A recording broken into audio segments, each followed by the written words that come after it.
Hey everybody, this is Kevin and welcome back to another video. I'm not quite sure what to call this, a Hot Wheels video or a Lego video, but I am wearing my Hot Wheels hat and wearing my Hot Wheels shirt, so I guess it's Hot Wheels. But there is a little bit of Lego involved and you'll see how that comes into play here in a minute.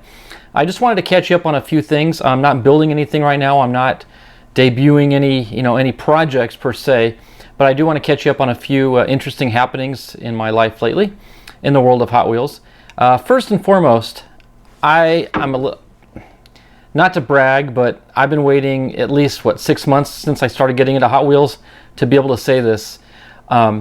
You've seen me get treasure hunts in the past, albeit I had to go to swap meets. I bought some at a car store, the one in Vegas, House of Cars. I got a couple treasure hunts there. eBay, in fact, I even got a super treasure hunt on eBay. But to me, that's like cheating. It's not like I really didn't earn it. I didn't, work for it. But I just recently got my first true blue treasure hunt in the wild, if you want to put it that way. I was visiting some family in California, in Southern California, and I stopped at a Dollar Tree in a small town of El Centro, California, and just a little, out in the middle of nowhere type of place. And told my wife, I said, you go do your thing, I'm going to check the Hot Wheels. And I went, and they actually had just released, they had placed some H-Case cars. Is it H-Case? Yeah, H-Case. And so I'm looking through the racks and the pegs, and a lot of new cars that I actually picked up some. They had the red funny car.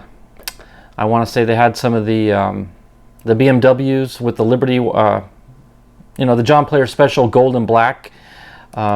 Picked up one of those as well, but nothing really like bam, exciting. So I figured, well, all the treasure hunts, they go real quick. So we're getting ready to leave, and I told my wife, I said, you know what, I'm going to walk around the back side of the aisle before we go straight to the register, just in case there's something around the corner. And I walked around the corner, and this is what I saw. I was transfixed on this display. And not only was it H-Case, but it was like the pegs were bulging out, like they were just barely hanging on. And I'm like, I gotta dig. And I'm digging, and I'm finding some more, exciting H-Case cars. And got the little Mattel 80th anniversary, the red car. And so I'm digging. Now in the back of my mind, I knew the chill mill is the treasure hunt. So I'm focused, I'm looking. And I'm digging. And my wife came up behind me just to kind of, she was ready to check out and leave. And she's like, do you find anything good? I said, well, yeah, I found some good stuff. And right at that moment, looking up, I saw a chill mill. And I was like, no way. So I pulled it out of the peg. I'm peeking underneath it. And lo and behold, I see the silver flame. Let me take it out of its case. So I did get it, obviously.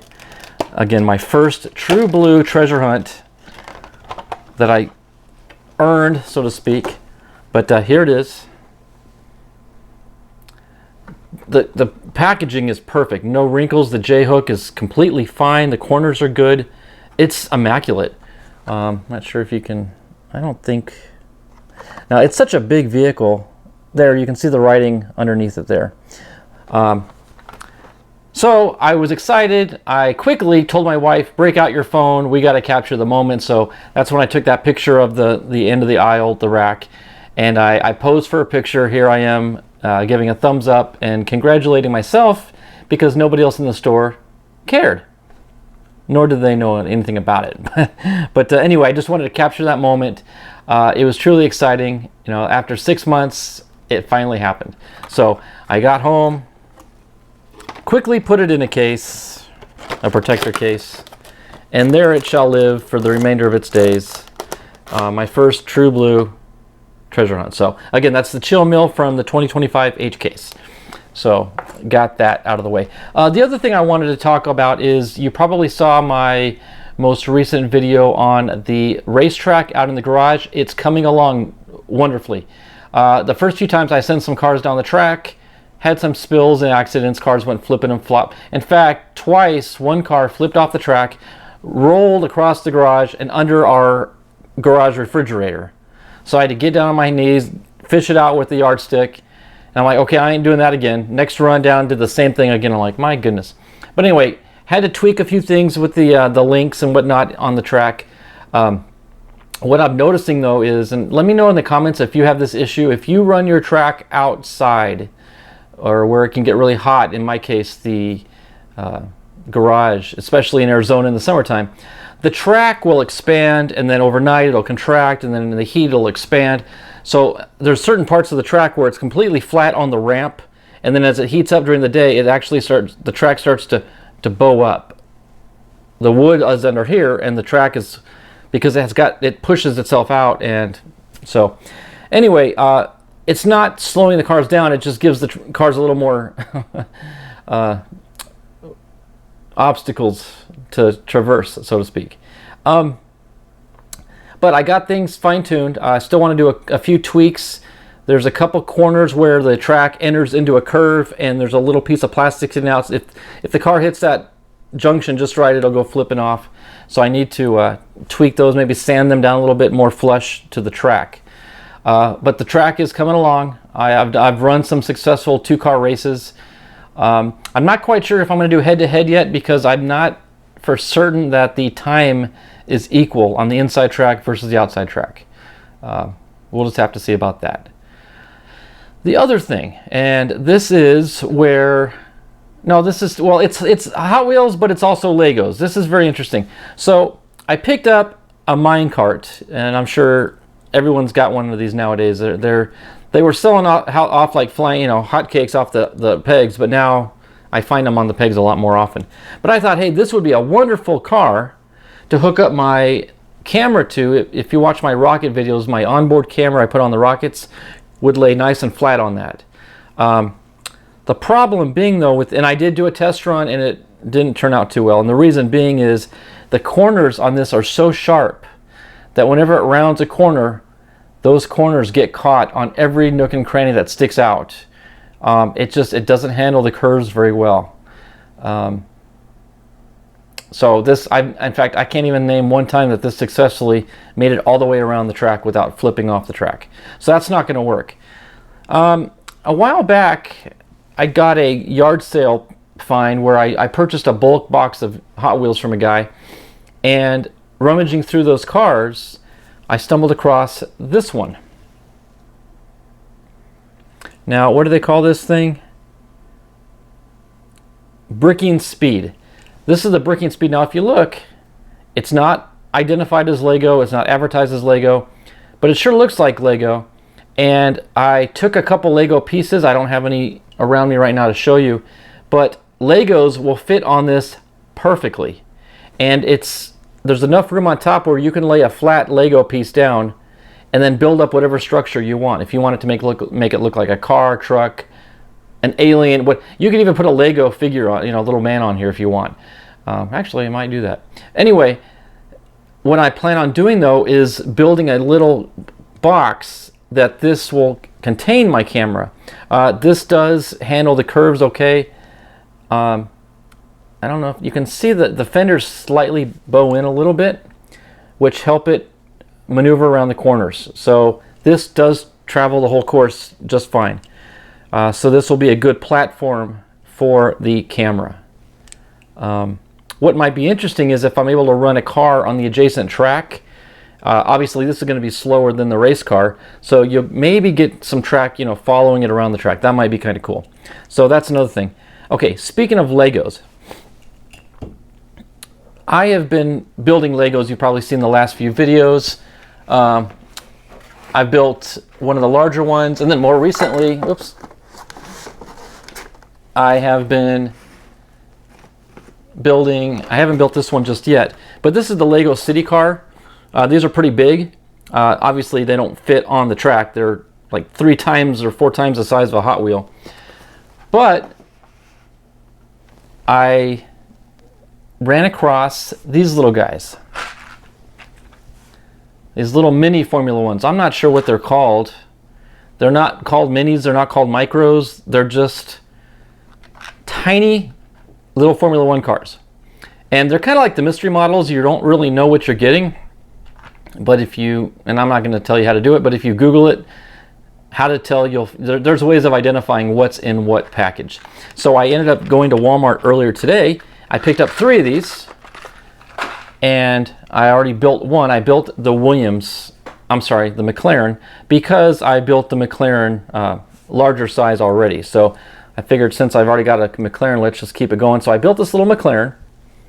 But what I really built these for is because I did some study. I Googled, I said, well, the mini cars fit on a Lego track. And from everything I read, the answer was yes. And you're probably watching this video saying, okay, everyone else says yes, Kevin says yes, but do they really? Well, here's some Lego track.